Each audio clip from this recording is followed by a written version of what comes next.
오늘 말씀의 제목은요, 하나님과의 진정한 대화라는 제목으로 함께 나누고자 합니다. 계속해서 기도에 대해서 보는데요.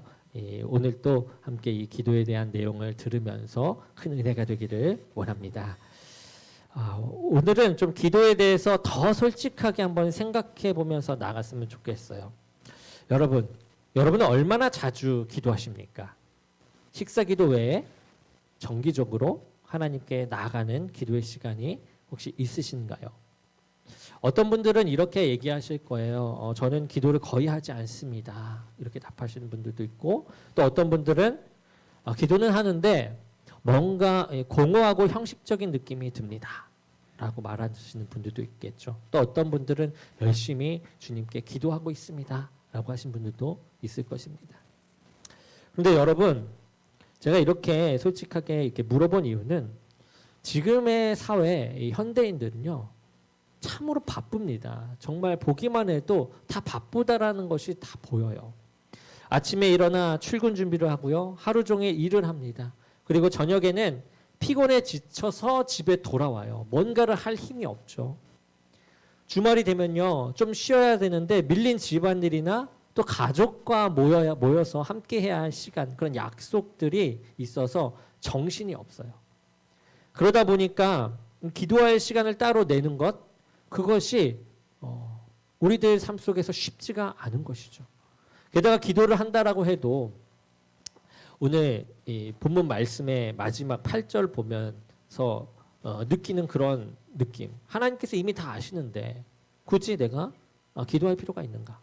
이런 의문도 들기 시작해요. 특히 바쁘면 바쁠수록, 기도하지 못하면 못할수록 이런 의문은 더욱더 강하게 우리에게 다가옵니다.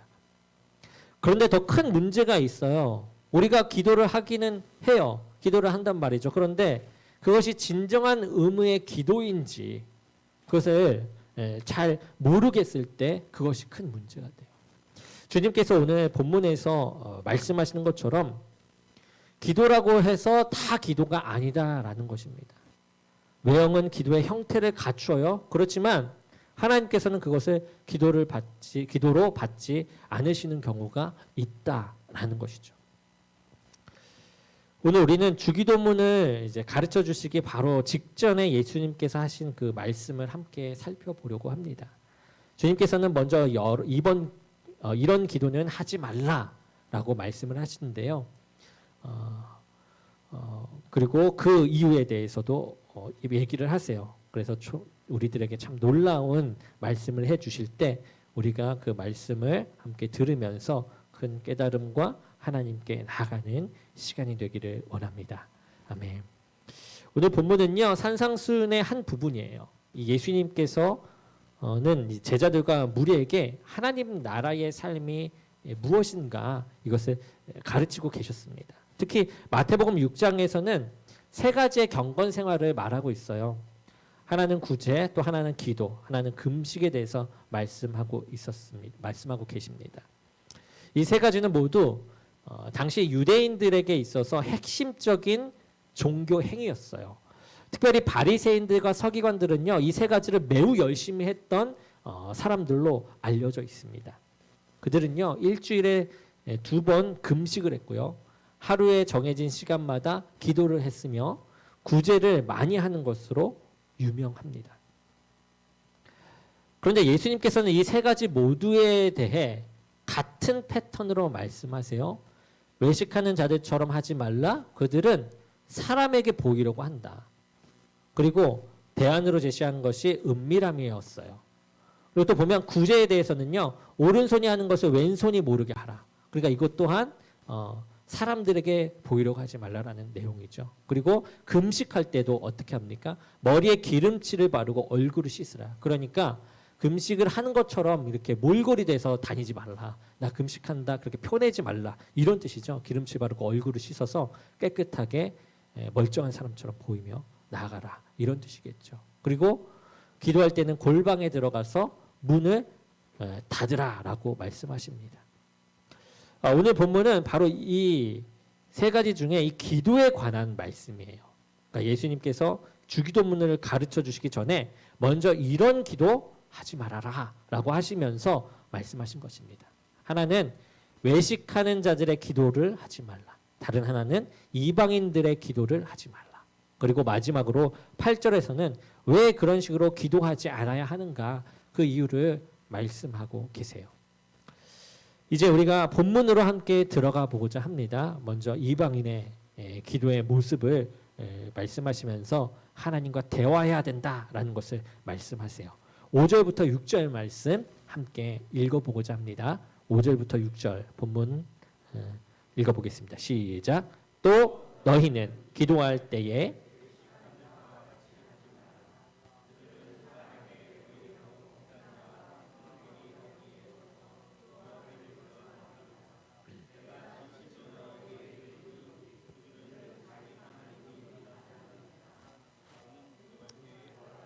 내 골방에 들어가 문을 닫고 은밀한 중에 계신 내 아버지께 기도하라. 은밀한 중에 보인 내 아버지께서 갚으시리라. 아멘. 예수님께서 첫 번째로 경고하신 것이요, 외식하는 자들의 기도였어요. 여기서 이 외식하는 자의 원어는요, 히포크리테스인데 원래 연극 배우를 가리키는 말이었습니다. 그러니까 무대 위에서 가면을 쓰고 다른 사람을 연기하는 사람들을 말하는 것이죠. 즉 여기에서는 진짜 자신의 모습이 아니라 다른 모습을 연기하는 그런 사람을 뜻하는 말로 사용되었어요. 외식하는 자들은 기도를 할 때 회당의 큰 거리 어귀에 서서 기도하기를 좋아했습니다. 그렇게 말씀에 나오죠. 왜 그랬을까요? 많은 사람들이 볼 수 있는 곳에서 기도해야 저 사람은 정말 경건한 사람이구나 라고 하는 그런 평판을 얻을 수 있었기 때문입니다. 그들의 기도는 하나님을 향한 것이 아니라요, 사람들을 향한 것이었어요. 예수님께서는 이렇게 말씀하십니다. 내가 진실로 너희에게 이르노니 그들은 자기 상을 이미 받았느니라. 이미 그들은 상을 받았어요. 사람들로부터 경건하다라는 칭찬과 인정을 받았으니 그것이 그들이 원했던 상이고요. 그들은 그 상을 이미 받았다라는 것입니다. 그러니까 반대로는 하나님께로부터 상을 받지 못했다. 하나님께로부터 받을 상은 없었다라는 것이죠. 그럼 참된 기도는 사람들에게 보이기 위한 것이 아니라 하나님과 나 사이의 은밀한 대화입니다. 그래서 예수님께서는 골방에 들어가 문을 닫고 은밀한 중에 계신 내 아버지께 기도하라라고 말씀하신 것이죠. 여기서의 또 골방은요, 집안의 가장 안쪽에 있는 개인적인 공간을 의미합니다.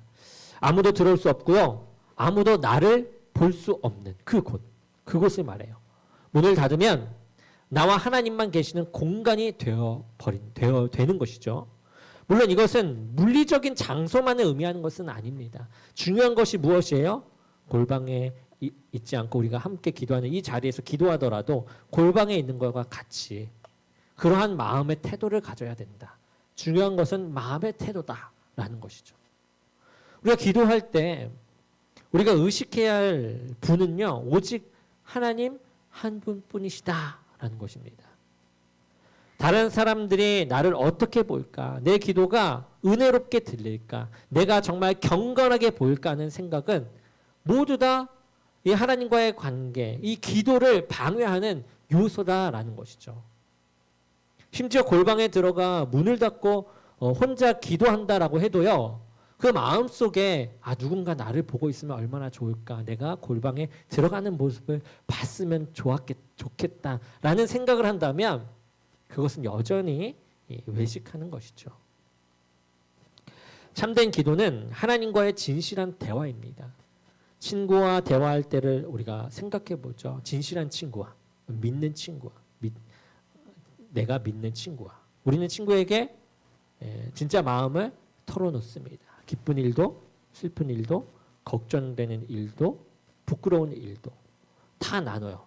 왜 그 사람과 나누니까? 그 친구를 너무나도 신뢰하기 때문에요. 기도도 마찬가지라는 거예요. 하나님은 우리의 가장 친밀한 친구이십니다. 신뢰할 만한 가장 귀한 친구예요. 아니 친구 이상이죠. 우리의 아버지가 되시는 그러한 분이십니다. 여러분 혹시 우리가 기도할 때 멋있는 말을 쓰려고 애쓴 적 있으십니까? 다른 사람들이 듣기에 은혜로운 기도를 하려고 노력한 적이 있으십니까? 저는 있어요. 근데 그렇다면 그 순간 우리의 기도는 하나님이 아니라 사람을 의식하고 있는 건 아닐까? 우리가 함께 점검해 보며 나갔으면 좋겠습니다. 그러므로 이 시간 주님께서 우리에게 사람의 시선이 아니라 오직 하나님만을 바라보며 기도하는 은혜를 우리들에게 더해 주실 줄로 믿습니다. 아멘. 우리 두 번째입니다. 7절 말씀 함께 읽어보겠습니다. 7절 시작. 또 기도할 때에 이방인과 같이 중언부언하지 말고. 아멘. 예수님께서 두 번째로 경고하시는 것은요, 이방인들의 기도예요. 여기서 중언부언이라는 표현이 나와요. 여러분 이거는 이 바토스라는 단어와 로게오라는 단어가 합쳐진 말인데, 바토스는 말더듬이라는 뜻이고 로게오는 말하다. 그러니까 말더듬이가 말하다라는 말이에요. 그러니까 한마디로 더 풀어서 이야기하면 의미 없는 말을 반복하는 것을 말하는 거예요. 당시 이방인들의 기도가 어땠냐면요, 우리가 갈멜산에서 엘리야와 대결했던 바알 선지자들을 생각해 보면 쉽게 어떤 기도인지 알 수 있어요. 그들은 아침부터 낮까지 그리고 저녁 제사 시간까지 계속해서 뭐라고 기도하냐? 바알이여 우리에게 응답하소서, 바알이여 우리에게 응답하소서라고 계속 외쳐요. 여러분 그들은 말을 이렇게 많이 하고 오래 하면 신이 들어줄 것이다 라고 생각을 한 거예요. 의미 없이 계속 그 말만 하는 거죠. 또 사도행전 19장을 보면 에베소 사람들이 2시간 동안 크다 에베소 사람의 아데미어라고 외치는 기록이 나옵니다. 여러분 이러한 것이 바로 중언부언이에요. 의미 있는 내용이 아니라 같은 말을 계속 반복하거나 생각 없이 그냥 그 자리를 지키는 것이 정성이 되어 하나님 그 신이 들어줄 것이다라는 그런 마음으로 기도하는 것. 그것을 말하는 거예요. 예수님께서는 이런 식의 기도를 경고합니다. 그들은 말을 많이 하여야 들을 줄을 생각한다라고 얘기해요. 말을 많이 하면 하나님께서 더 들어주실 것이라는 생각, 길게 기도하면 더 효과가 있을 것이라는 그 생각, 그 정성을 보신다라는 이것은 잘못된 기도의 태도라는 거죠. 초대 교부 중 한 사람인 이 아우구스티누스는요 이렇게 말해요. 기도할 때 많은 말을 제거하되 기도는 많이 하라. 여러분 무슨 말입니까? 뭔가 이상하게 들리지만 이 말을 풀어보면 말을 많이 하는 것과 기도를 많이 하는 것은 다르다라는 뜻이에요. 우리가 짧게 기도하되 자주 할 수도 있다라는 거죠. 종교개혁자 마틴 루터도 비슷한 권면을 합니다. 간단하게 자주 그리고 강렬하게 기도하라. 일을 하다가도 책을 읽다가도 걷다가도 잠깐씩 하나님께 나아가 한두 마디씩 강렬하게 기도할 수 있다라는 것이죠. 하나님께서 우리의 기도를 들으시는 것은 말이 많음 때문이 아니라 마음의 진실함 때문입니다. 우리 전도서 말씀을 보면요 이런 말씀이 나와요. 전도서 5장 2절 우리 함께 보겠습니다. 전도서 5장 2절 말씀입니다. 전도서 5장 2절 네, 시작. 너는 하나님 앞에서 함부로 입을 열지 말며 급한 마음으로 말을 내지 말라. 하나님은 하늘에 계시고 너는 땅에 있음이니라. 그런즉 마땅히 말을 적게 할 것이라. 아멘. 우리가 어떻게 이런 말씀이 딱 있어요. 그래서 우리가 또 오해할 수도 있는데 오해하지 말아야 할 것은요. 예수님께서 말을 많이 하시지 말라고 하신 것은 길게 기도하는 것 자체를 금하신 것이 아니에요. 예수님 자신도요 밤을 새워 기도하셨습니다. 겟세마네에서는요 같은 내용을 3번씩 반복해 가면서 기도하시기도 했어요. 여기서 말하는 문제는 의미 없는 반복과 형식적인 긴 기도예요. 잘못된 정성이죠. 하나님과 깊이 교제하며 진실하게 나누는 기도라면 여러분 그것은 길어도 괜찮습니다. 그러나 말을 많이 해야 하나님께서 들으실 것이다라는 생각으로 혹은 오래 기도해야 경건해 보일 것이다라는 생각으로 하는 그 기도는요. 하나님께서 원하시는 기도가 아니다라는 것이죠. 가끔 우리는 몇 시간씩 기도했다라는 이야기를 듣기도 하죠. 물론 하나님과 오랜 시간 교제하는 것 너무나도 좋은 일입니다. 필요해요. 오히려 지금 시대는 더 필요할지 모릅니다. 그러나 시간의 길이가 기도의 질을 보장하지는 않아요. 오히려 그런 강조가 많은 신자들을 그런 강조가 많은 신자들을 낙심하게 만들 수도 있습니다. 나는 그렇게 오래 기도할 수 없는데 나는 영적으로 부족한 것인가? 이렇게 생각할 수 있게 만든다라는 것이죠. 예수님께서 가르치시는 것은 이것이에요. 간단하고 진실하게 기도하되 자주 하라라는 겁니다. 일상 속에서 수시로 하나님께 나아가는 겁니다. 출근길에도 일하면서도 점심 먹으면서도 잠들기 전에도 짧지만 진실한 기도로 하나님과 교제하는 것. 주님은 그것을 원하시는 것이죠. 그러면 이 시간 주님께서 우리에게 이런 말이 많음이 아니라 중구난방으로 하는 그런 기도가 아니라 마음의 진실함으로 기도하는 은혜를 우리들에게 더해 줄 줄로 믿습니다. 아멘. 세 번째입니다. 우리 8절 함께 보겠습니다. 8절입니다. 본문 말씀 8절입니다. 시작. 그러므로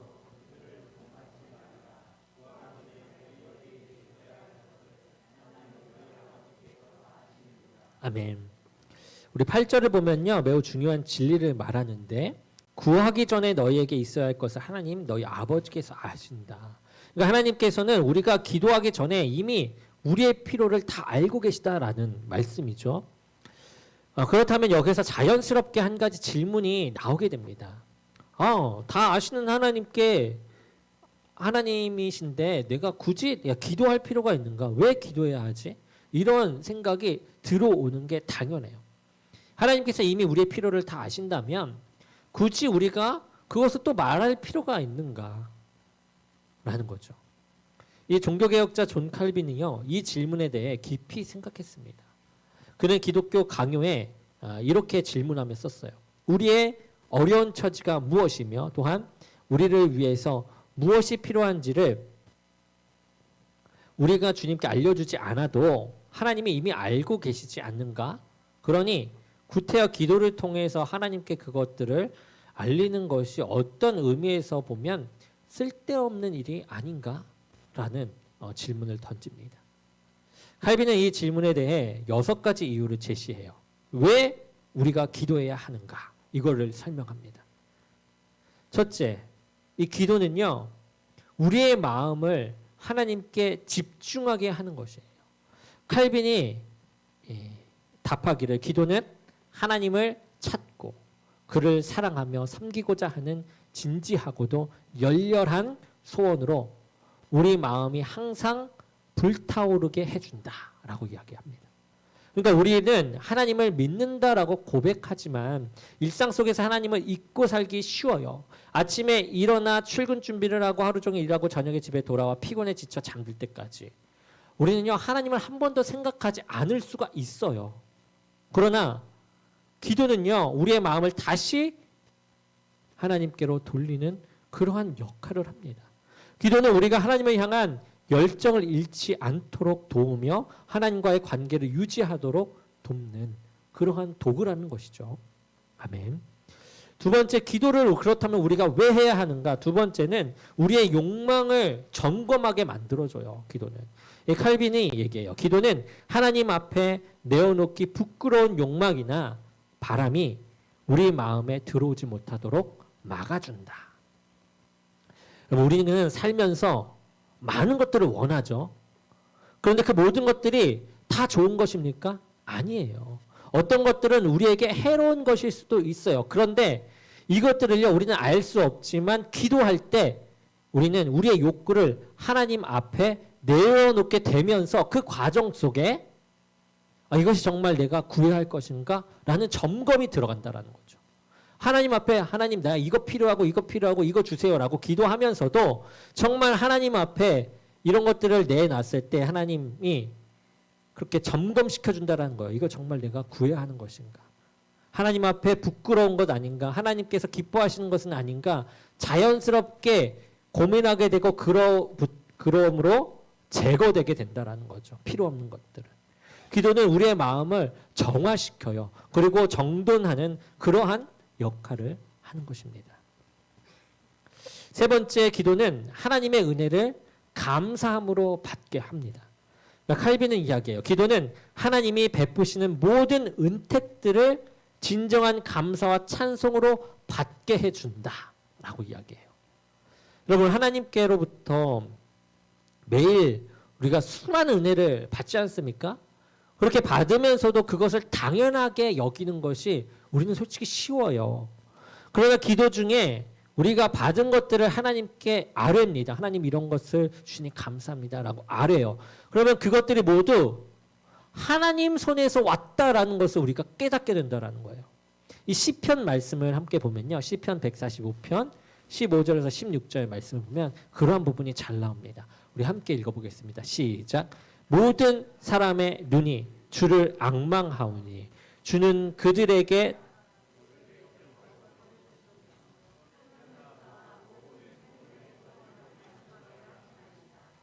아멘. 네, 아멘. 기도는 이렇게 우리로 하여금 모든 것이 하나님 손에서 온다라는 것을 인식하게 하고요. 감사하는 마음을 갖게 한다라는 겁니다. 아멘. 네 번째, 기도는요. 하나님의 긍휼하심을 더 간절하게 바라게 해요.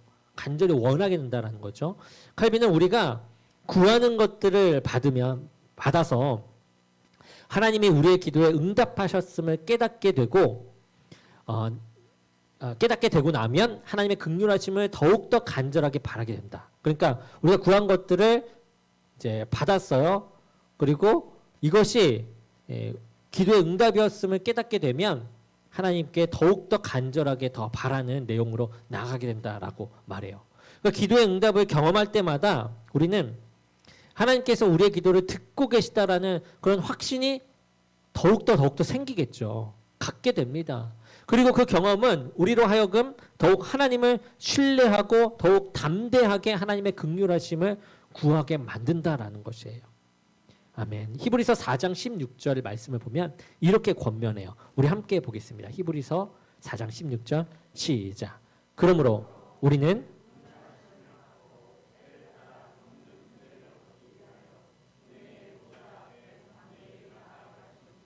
아멘. 아멘.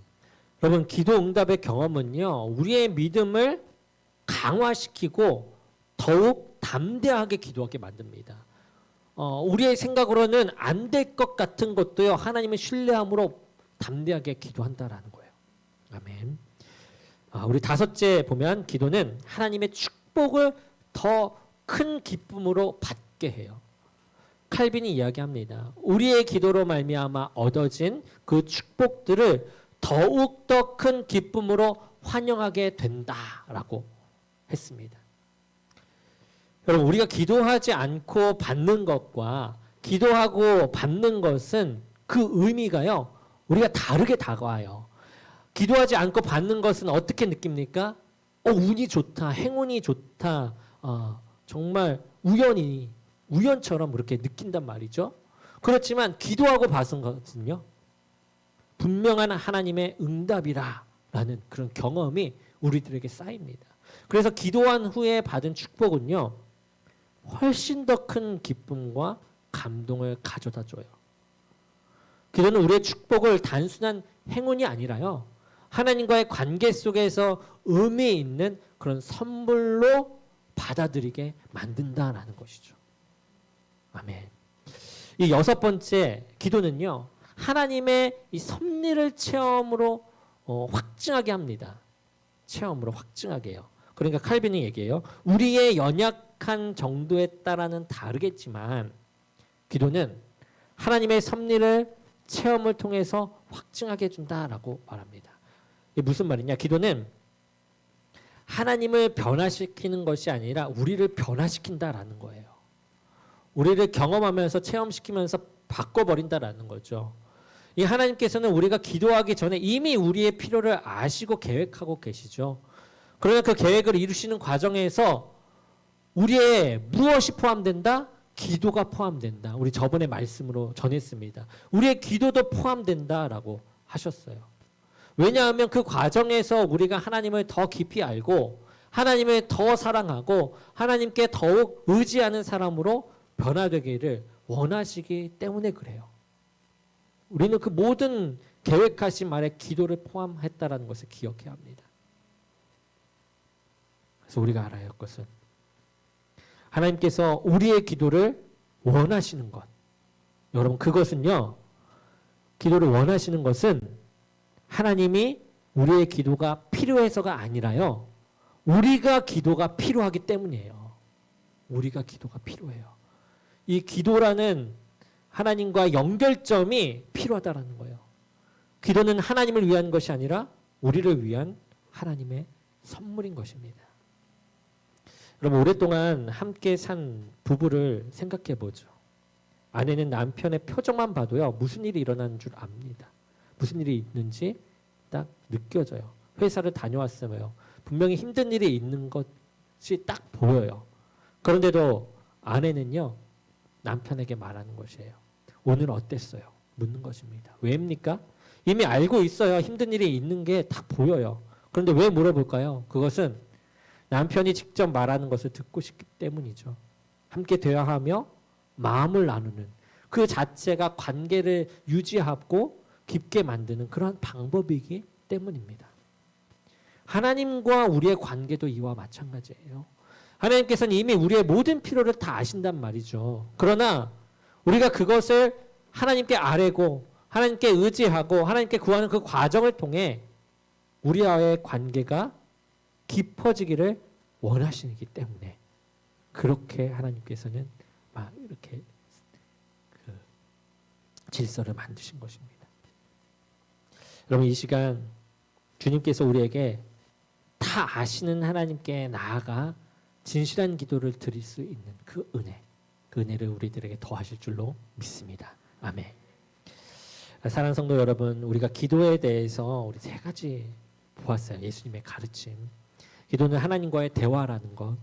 사람들에게 보이기 위한 것이 아니라 외식하는 것이 아니라 하나님과 나 사이의 은밀한 만남이다. 골방의 만남이다. 라는 것. 두 번째, 기도는 말을 많이 하는 것이 아니라 마음의 진실함이다. 중언부언하는 것이 아니라 진실한 마음으로 주님께 가는 것이다. 길고 화려한 말이 아니라 짧아도 진실한 고백이 중요하다라고 말했습니다. 세 번째, 하나님은 이미 다 아시지만 우리의 기도를 원하신다. 하나님께서 우리의 필요를 모르셔서가 아니라 우리가 기도를 통해 하나님을 더 깊이 알고 변화되기를 원하시기 때문이다. 라는 것을 보았습니다. 이 종교개혁자들은요. 기도를요. 신앙의 맥박이라고 표현했어요. 맥박이 뛰는 것이 생명의 증거이듯이요. 기도는 살아있는 신앙의 증거라는 것이죠. 기도하지 않는다라는 것은 영적으로 생명이 없거나 매우 약하다라는 그런 신호입니다. 여러분, 우리가 이번 주부터 기도의 생활을 또 새롭게 시작해 보면 어떨까요? 골방에 들어가 하나님과 단둘이 진실한 대화를 나눠보는 것입니다. 그리고 일상 속에 자주 또 짧게 그리고 또 강렬하게 하나님께 나아가 보는 것이죠. 그리고 하나님께 이미 우리의 필요를 다 아시는 그 사실을 감사하면서 그럼에도 불구하고 우리의 기도를 듣기 원하시는 하나님의 사랑을 깊이 묵상하며 나가는 시간들이 되기를 원합니다. 또한 특별히 우리 다니엘 기도가 있죠. 우리 20일 동안의 그 다니엘 기도 가운데도 21일간의 다니엘 기도 가운데도 이러한 기도의 내용들 오늘 말씀의 내용들을 새기면서 기도의 자리로 들어가기를 원합니다. 꼭 나오셔서 함께 기도하시고 혹 나오기 어렵다면 가정에서 영상을 통해서 함께 보고 큰 은혜가 되는 시간이 되기를 원합니다. 하나님께서는 우리들의 기도를 기다리고 계세요. 은밀한 중에 계신 아버지께서는 우리의 진실한 기도를 들으시고 반드시 응답하실 것입니다. 하나님과 깊은 대화를 나누고 하나님과 친밀한 교제를 누리며 기도를 통해 날마다 하나님을 더 깊이 알아가고 하나님의 형상을 닮아가는 저 여러분이 되기를 주님의 이름으로 간절히 축원합니다.